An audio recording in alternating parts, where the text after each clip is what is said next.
کا شکر ادا کرتی تھی کہ غازی حویلی پر برسوں سے چلی آنے والی نحوست کی وہ بھاری زنجیر بالآخر ہمیشہ کے لیے ٹوٹ چکی تھی۔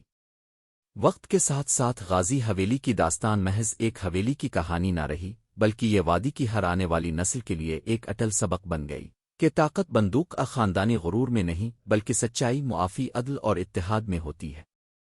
غازی حویلی کا بلند و بالا پرچم، جو سر بلند ترسم اور ان کے آباء و اجداد کی قربانیوں سے سینچا گیا تھا، وادی کے بلند پہاڑوں کی ہواؤں میں ابدی وقار، امن اور فتح کے ساتھ لہراتا رہا، اور اس طرح غازی حویلی کی یہ تاریخی اور لازوال داستان اپنے سب سے پروقار اور حتمی نقطہ اختتام کو پہنچی۔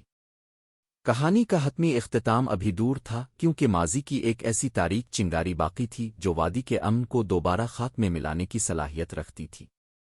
رابعہ کے انتقال کو ابھی چند ہی ہفتے گزرے تھے کہ وادی کی شمالی سرحد پر واقع ایک ویران پہاڑی درے سے چند پراسرار واقعات کی اطلاعات آنے لگیں۔